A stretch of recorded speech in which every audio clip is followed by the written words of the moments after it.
आपके शहर की सबसे विश्वसनीय आवाज हर सुबह पूरे विस्तार के साथ। नमस्कार, मैं हूं अंजलि और आज की तारीख है 1 अगस्त।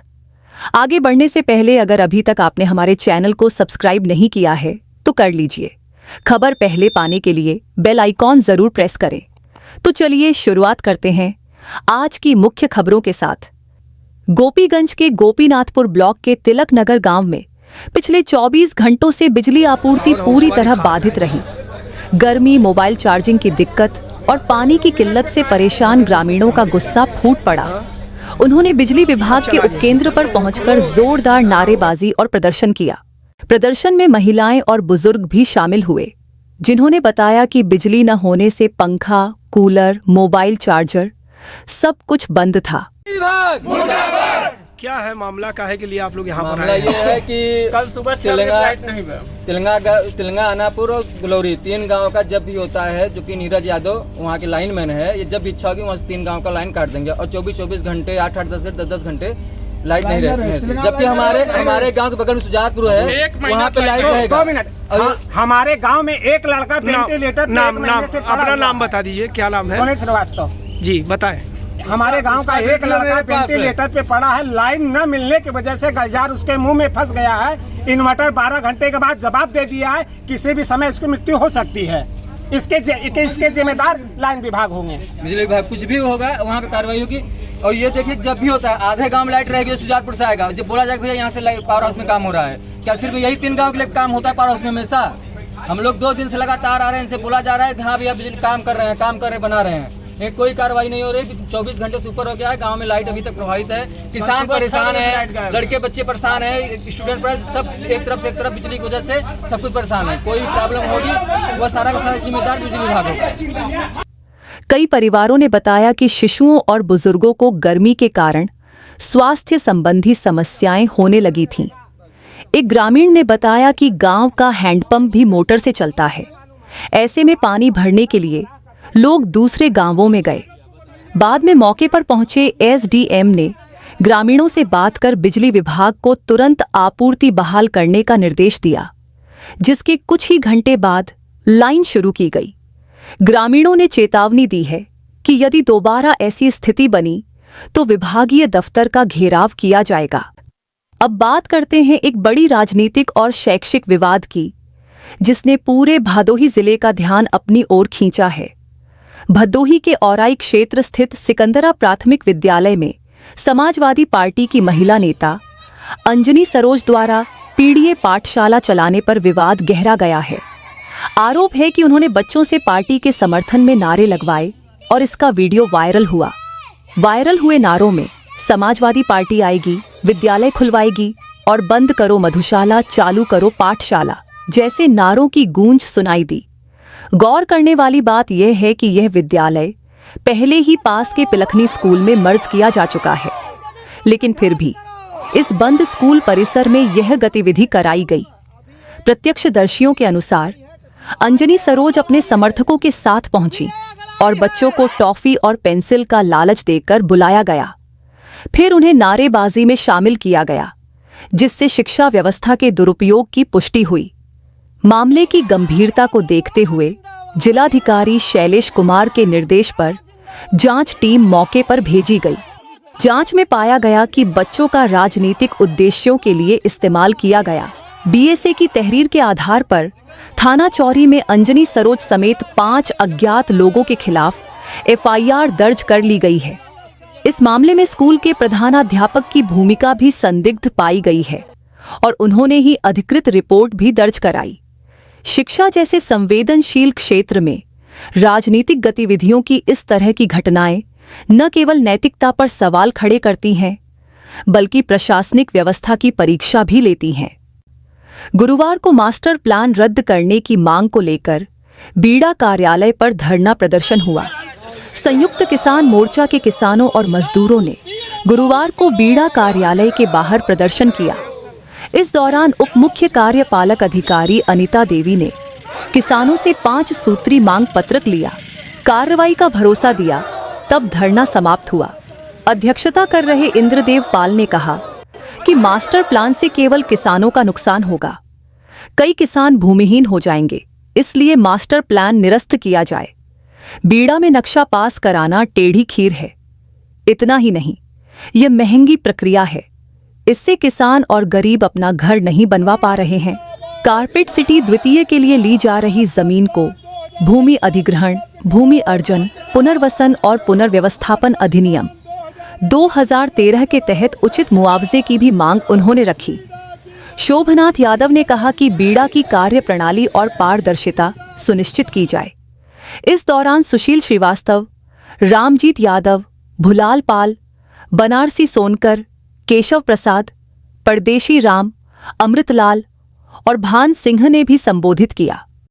अमेरिका ने भारत से आने वाले कुछ उत्पादों पर 25% टैरिफ लगा दिया है, जिससे भदोही, मिर्जापुर और वाराणसी के कालीन उद्योग में हड़कंप मच गया है। इस फैसले से अकेले भदोही जिले का लगभग 10,000 करोड़ रुपए का निर्यात प्रभावित हो सकता है। अमेरिका कालीन का सबसे बड़ा आयातक देश है और इस टैरिफ के कारण भारतीय उत्पादों की लागत अधिक हो जाएगी, जिससे प्रतिस्पर्धा में नुकसान तय है। निर्यातकों का कहना है कि अमेरिका में पहले ही तुर्की, पाकिस्तान, नेपाल और बांग्लादेश जैसे देशों से प्रतिस्पर्धा बढ़ रही है। ऐसे में टैरिफ एक बड़ा झटका है। कालीन निर्यातक संघ के अध्यक्ष ने मांग की है कि केंद्र सरकार तुरंत अमेरिका से बातचीत कर इस टैरिफ को हटवाने का प्रयास करे या स्थानीय उद्योगों को राहत पैकेज दे। अब रुक करते हैं अगली खबर की ओर। अब खबर विकास कार्यों की। भदोही नगर पालिका द्वारा शुरू की गई एक अहम पहल के अंतर्गत जिले के 10 प्रमुख तालाबों का पुनरोद्धार और सौंदर्यीकरण किया जाएगा। इस परियोजना का उद्देश्य न केवल जल संचयन को बढ़ावा देना है, बल्कि पर्यावरणीय संतुलन और गांवों के सौंदर्य को भी बढ़ाना है।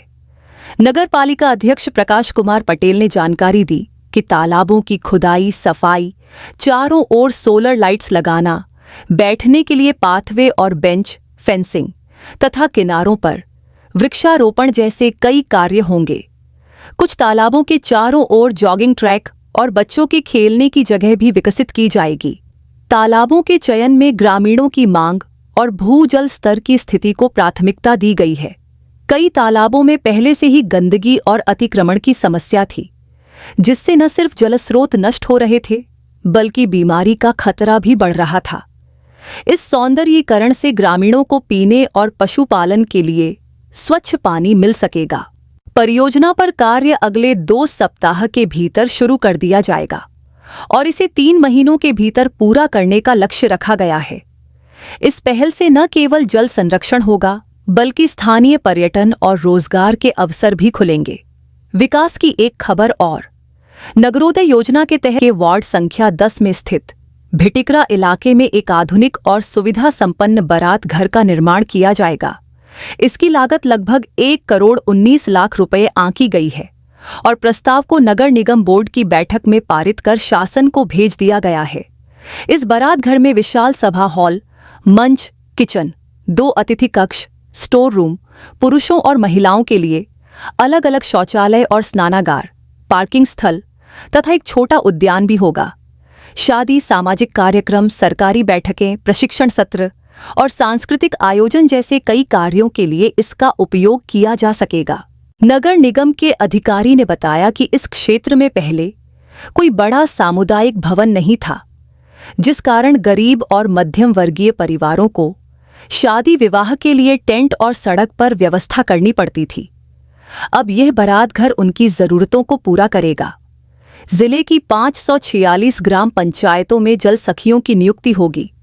भदोही जनपद की सभी 546 ग्राम पंचायतों में जल सखी योजना के तहत 2330 महिलाओं की नियुक्ति की जाएगी। जल जीवन मिशन के अंतर्गत यह योजना ग्रामीण महिलाओं को पानी की गुणवत्ता, आपूर्ति और जल संरक्षण जैसे विषयों पर प्रशिक्षित कर आत्मनिर्भर बनाने के उद्देश्य से शुरू की गई है। हर गांव से 5 महिलाओं का चयन किया जाएगा। ये महिलाएं पानी के सैंपल लेकर उनकी टेस्टिंग करेंगी, पाइपलाइन लीकेज की जानकारी विभाग को देंगी और ग्रामीणों को सरकारी जल योजनाओं के प्रति जागरूक करेंगी। महिला प्रशिक्षण शिविर अगस्त के दूसरे सप्ताह से शुरू किए जाएंगे, जिसमें उन्हें जल परीक्षण किट, मोबाइल ऐप का उपयोग, रिपोर्टिंग प्रक्रिया और संरक्षण के तरीके सिखाए जाएंगे। जल सखियों को प्रति माह मानदेय भी दिया जाएगा और उनके काम की निगरानी ग्राम प्रधान और जल निगम द्वारा की जाएगी।